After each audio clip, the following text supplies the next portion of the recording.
नमस्कार दोस्तों। आज हम एक ऐसे विषय पर बात करने वाले हैं जो हमारी जिंदगी को गहराई से प्रभावित करता है, द साइकोलॉजी ऑफ मनी। कल्पना कीजिए दो लोगों की। पहला व्यक्ति एक शानदार नौकरी करता है, लग्जरी कार चलाता है और सोशल मीडिया पर अपनी महंगी छुट्टियों की तस्वीरें साझा करता है। लेकिन पर्दे के पीछे वह कर्ज में डूबा हुआ है, हर महीने की किस्तों की चिंता में रहता है और हमेशा अगली तनख्वाह का इंतजार करता है। दूसरा व्यक्ति सामान्य वेतन कमाता है, पुरानी लेकिन भरोसेमंद कार चलाता है और शायद ही कभी अपने पैसे का दिखावा करता है। लेकिन उसके पास कोई कर्ज नहीं है, उसकी बचत और निवेश लगातार बढ़ रहे हैं और वह कभी भी अपनी नौकरी छोड़ सकता है। अब बताइए, इन दोनों में से वास्तव में अमीर कौन है? यही धन का सबसे बड़ा रहस्य है। यह हमेशा दिखावे में नहीं होता, बल्कि जो छिपा होता है वही असली संपत्ति होती है। यही द साइकोलॉजी ऑफ मनी हमें सिखाती है। वित्तीय सफलता बुद्धिमत्ता पर नहीं, बल्कि व्यवहार पर निर्भर करती है। यह लालच, भय और अधीरता को समझने की कला है। यह किस्मत, जोखिम और दीर्घकालिक सोच का खेल है। अगर आप धन के प्रति अपनी सोच बदलना चाहते हैं और शायद अपनी जिंदगी भी, तो आइए इस यात्रा की शुरुआत करें। अध्याय 1। कोई भी खुद को पागल नहीं समझता। कुछ लोग हर पैसे को बचाने में लगे रहते हैं, तो कुछ बेफिजूल खर्च करते हैं, कुछ जोखिम भरे निवेश करते हैं, तो कुछ शेयर बाजार को हाथ लगाने से भी डरते हैं। ऐसा क्यों? क्योंकि हर व्यक्ति धन को अपने अनुभवों के नजरिए से देखता है। कल्पना कीजिए, एक कैफे में दो व्यक्ति बैठे हैं। एक ने 2008 की वित्तीय मंदी देखी है, जब उसके माता पिता ने अपना घर खो दिया था। दूसरा 1990 के दशक की बुल मार्केट में बड़ा हुआ है, जहां स्टॉक मार्केट पैसा छापने की मशीन लगती थी। अब दोनों की वित्तीय आदतें अलग होंगी, न कि इसलिए कि एक ज्यादा बुद्धिमान है, बल्कि इसलिए कि उनके जीवन के अनुभव अलग अलग हैं। मॉर्गन हाउसल हमें याद दिलाते हैं, धन के मामले में कोई भी पागल नहीं होता। हम बस अलग अलग नजरिए से सोचते हैं। इसलिए जब भी आप किसी के वित्तीय फैसले को जज करें, खुद से पूछें कौन से अनुभव उनकी सोच को प्रभावित कर रहे हैं, और उससे भी जरूरी कौन से अनुभव आपकी सोच को आकार दे रहे हैं। अध्याय 2। किस्मत और जोखिम, सफलता और असफलता के बीच पतली रेखा। 1960 के दशक के अंत में दो लड़के एक ही स्कूल में पढ़ते थे। एक इतिहास के सबसे अमीर व्यक्तियों में से एक बना, दूसरा उसे यह मौका ही नहीं मिला। बिल गेट्स और उनके दोस्त केंट इवांस, दोनों प्रतिभाशाली, महत्वाकांक्षी और सपनों से भरे हुए थे। लेकिन जहां बिल गेट्स ने माइक्रोसॉफ्ट बनाया, वहीं केंट एक पर्वतारोहण दुर्घटना में अपनी जान गंवा बैठे। अब सवाल यह है, क्या बिल गेट्स अपनी बुद्धिमत्ता की वजह से सफल हुए? हां, लेकिन क्या इसमें किस्मत का भी हाथ था? बिल्कुल। मॉर्गन हाउसल हमें एक महत्वपूर्ण सच्चाई सिखाते हैं। सफलता सिर्फ कौशल पर निर्भर नहीं करती, भाग्य भी इसमें भूमिका निभाता है। और असफलता हमेशा गलत निर्णयों की वजह से नहीं होती, कभी कभी यह सिर्फ बुरा भाग्य होता है। इसका सबक, जब आप सफल हों तो विनम्र रहें, जब कोई और असफल हो तो सहानुभूति रखें, और यह कभी मत सोचिए कि सफलता केवल मेहनत का नतीजा होती है। अध्याय 3। कभी भी पर्याप्त नहीं और अधिक की खतरनाक दौड़। कल्पना कीजिए कि आप एक खड़ी चट्टान के किनारे खड़े हैं।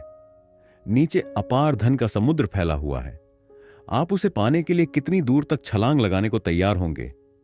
रजत गुप्ता, एक ऐसा व्यक्ति जिसने गरीबी से निकलकर मैकिन्जी के सीईओ बनने तक का सफर तय किया।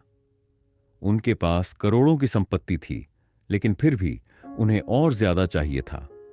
अरबपतियों के क्लब में शामिल होने की चाहत ने उन्हें अंदरूनी व्यापार, इनसाइडर ट्रेडिंग में धकेल दिया। नतीजा, जेल और बदनामी। मॉर्गन हाउसल हमें चेतावनी देते हैं, और अधिक की चाह सबसे खतरनाक खेल है। आप कब कहेंगे मेरे पास पर्याप्त है? क्योंकि अगर आपने यह तय नहीं किया, तो आप हमेशा संकट के एक कदम करीब रहेंगे। सच्ची संपत्ति सब कुछ पाने में नहीं, बल्कि यह जानने में है कि कब रुकना है। अध्याय 4। असली संपत्ति वह होती है जो दिखती नहीं। कल्पना कीजिए, एक व्यक्ति चमचमाती फेरारी से बाहर निकलता है, हाथ में 10 लाख का घड़ी और डिजाइनर कपड़े पहने हुए। लोग सोचते हैं, वाह, ये तो बहुत अमीर होगा। लेकिन अगर मैं कहूं कि वह कर्ज में डूबा हुआ हो सकता है, मॉर्गन हाउसल हमें एक कड़वी सच्चाई बताते हैं। दिखावे के लिए पैसा खर्च करना अमीर बनने का सबसे तेज तरीका है, गरीब बनने के लिए। असल संपत्ति वह नहीं जो आप खरीदते हैं, बल्कि वह है जो आपने बचा कर रखी है। तो अगली बार जब आप किसी चीज से दूसरों को प्रभावित करने का सोचें, खुद से पूछें, क्या यह सच में आपके लिए है या सिर्फ दूसरों को दिखाने के लिए? अध्याय 5, चक्रवृद्धि का जादू। वॉरेन बफेट दुनिया के सबसे अमीर व्यक्तियों में से एक हैं, लेकिन क्या आप जानते हैं कि उनकी अधिकांश संपत्ति 60 साल की उम्र के बाद आई? कैसे? सिर्फ अच्छे निवेश से नहीं, बल्कि समय की शक्ति से। बफेट ने बचपन में ही निवेश शुरू कर दिया था और 75 वर्षों तक अपने पैसे को चक्रवृद्धि कंपाउंडिंग होने दिया। संपत्ति बनाने का रहस्य उच्चतम रिटर्न नहीं, बल्कि धैर्य है।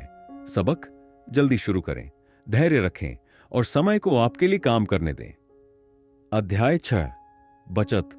आपके अहंकार और आपकी आमदनी के बीच का अंतर।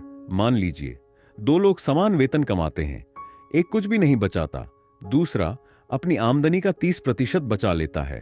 अब बताइए, असल में अमीर कौन है? मॉर्गन हाउसल हमें याद दिलाते हैं, धन आमदनी से तय नहीं होता, यह आपकी बचत से तय होता है। कोई करोड़पति अगर अपनी पूरी आमदनी खर्च कर दे तो वह असल में गरीब है। वहीं एक शिक्षक जो लगातार बचत करता है और समझदारी से निवेश करता है, वह एक डॉक्टर से भी ज्यादा अमीर हो सकता है, भले ही डॉक्टर की तनख्वाह ज्यादा हो। तो असल सवाल यह नहीं कि आप कितना कमाते हैं, बल्कि यह है कि आप कितना बचाते हैं। क्या आप अपने सपनों की जिंदगी के लिए बचत कर रहे हैं या बस दूसरों को प्रभावित करने के लिए खर्च कर रहे हैं? अध्याय 7, तर्कसंगतता से ज्यादा महत्वपूर्ण है व्यवहारिकता। मान लीजिए आपके पास 2 निवेश विकल्प हैं। पहला विकल्प, गणितीय रूप से सही रणनीति जो थोड़ा ज्यादा मुनाफा दे सकती है, लेकिन इसमें बड़ा जोखिम भी है। दूसरा विकल्प, एक औसत लेकिन सुरक्षित रणनीति जो आपको शांति और स्थिरता दे सकती है। आप क्या चुनेंगे? ज्यादातर लोग सोचते हैं कि हमेशा सबसे तर्कसंगत रैशनल विकल्प चुनना चाहिए, लेकिन हाउसल कुछ और कहते हैं। आपको सबसे सही रणनीति नहीं चाहिए, बल्कि ऐसी रणनीति चाहिए जिसे आप लंबे समय तक निभा सकें। अगर कोई निवेश रणनीति आपको चिंता और घबराहट से भर दे, तो वह रणनीति चाहे कितनी भी अच्छी क्यों ना हो, वह आपके लिए सही नहीं है। तो सही निर्णय की दौड़ से बाहर निकलें।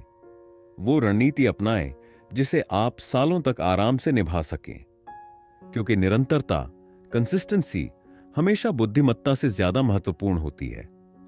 अध्याय 8, अमीर बनना आसान है, लेकिन अमीर बने रहना मुश्किल। पैसा कमाना एक बात है, लेकिन उसे बचाए रखना, यह असली चुनौती है। कितने ही लॉटरी विजेता और सेलिब्रिटीज करोड़ों कमाने के बावजूद दिवालिया हो गए। ऐसा क्यों होता है? हाउसल बताते हैं कि संपत्ति बनाए रखने के लिए आपको सर्वाइवल स्किल्स चाहिए। यह सिर्फ अच्छे फैसले लेने की बात नहीं है, बल्कि यह गलतियों से बचने की भी कला है। सबसे महत्वपूर्ण नियम, ऐसा कोई जोखिम मत लो जो आपको पूरी तरह बर्बाद कर सकता है। हमेशा कुछ बचत सुरक्षित रखें। अपने निवेश में सुरक्षा का मार्जिन ऑफ सेफ्टी रखें।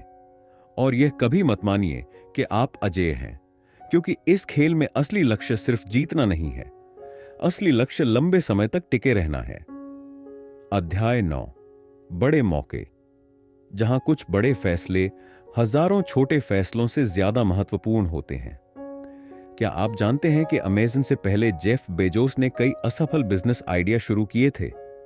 उन्होंने एक ऑनलाइन ऑक्शन साइट बनाई, एक online pet food store launch किया, यहां तक कि एक नया स्मार्टफोन भी बनाया, लेकिन ये सब बुरी तरह फेल हो गए। पर अमेज़न, ये एक आइडिया उन्हें अरबपति बना गया। मॉर्गन हाउसल इसे टेल इवेंट्स कहते हैं, अर्थात जीवन में ज्यादातर चीजें काम नहीं करती, लेकिन कुछ बड़ी चीजें सब कुछ बदल देती हैं। तो सबक क्या है? आपको हर बार सही होने की जरूरत नहीं है, आपको बस कुछ बड़े फैसले सही लेने हैं। और जब आप ऐसा करेंगे, वे गिने चुने फैसले आपके सारे गलत फैसलों से ज्यादा वजनदार साबित होंगे। अध्याय 10। असली धन क्या है? स्वतंत्रता। धन का असली मतलब क्या है? कोई महंगी कार, एक शानदार बंगला, करोड़ों की बैंक बैलेंस? नहीं। असल में धन का सबसे बड़ा लाभ स्वतंत्रता है। वह आजादी कि आप जब चाहें जो चाहें कर सकें। अब सोचिए, कौन ज्यादा अमीर है? एक कॉरपोरेट एग्जीक्यूटिव जो सालाना 50 लाख कमाता है लेकिन तनाव और डेडलाइन से भरी जिंदगी जी रहा है, या एक फ्रीलांसर जो 10 लाख कमाता है लेकिन अपनी शर्तों पर जीता है? अगर पैसा आपको ज्यादा स्वतंत्रता नहीं देता तो इसका मतलब क्या है? हाउसल हमें याद दिलाते हैं, धन का लक्ष्य सिर्फ और ज्यादा कमाना नहीं है। असली लक्ष्य है अपनी जिंदगी पर ज्यादा नियंत्रण पाना। अध्याय 11। नकारात्मकता का आकर्षण। हमेशा बुरी खबरें ज्यादा भरोसेमंद क्यों लगती हैं? क्या आपने कभी गौर किया है कि नकारात्मक खबरें हमेशा ज्यादा तेजी से फैलती हैं? क्यों लोग मान लेते हैं कि अर्थव्यवस्था हमेशा गिरने वाली है, भले ही बाजार लगातार बढ़ता रहे? हाउसल बताते हैं कि नकारात्मकता ज्यादा प्रभावशाली लगती है क्योंकि यह तात्कालिक इमीडिएट खतरा दिखाती है, लेकिन असल में दीर्घकालिक प्रवृत्ति, लॉन्ग टर्म ट्रेंड हमेशा प्रगति की रही है। हां, मंदी आएगी, बाजार गिरेगा, कुछ बिजनेस फेल होंगे, लेकिन अगर आप इतिहास देखें तो आप पाएंगे कि दुनिया लगातार आगे बढ़ रही है। तो अगली बार जब कोई आपको बताए कि अर्थव्यवस्था खत्म हो रही है, खुद से पूछिए, क्या वे सच में भविष्यवाणी कर रहे हैं या सिर्फ डर बेच रहे हैं? अध्याय 12। समय के साथ आप बदल जाएंगे, तो अपनी योजनाओं में लचीलापन रखें। 10 साल पहले आप कैसे थे? क्या आप वही सपने देखते थे, वही लक्ष्य थे, वही वित्तीय प्राथमिकताएं थीं? शायद नहीं। हाउसल हमें याद दिलाते हैं, हम समय के साथ बदलते हैं। इसलिए अगर आप आज अपने भविष्य के लिए कोई कठोर योजना बना रहे हैं, तो हो सकता है कि वह भविष्य में आपके लिए काम न करे। इसका समाधान क्या है? लचीलापन, फ्लेक्सिबिलिटी।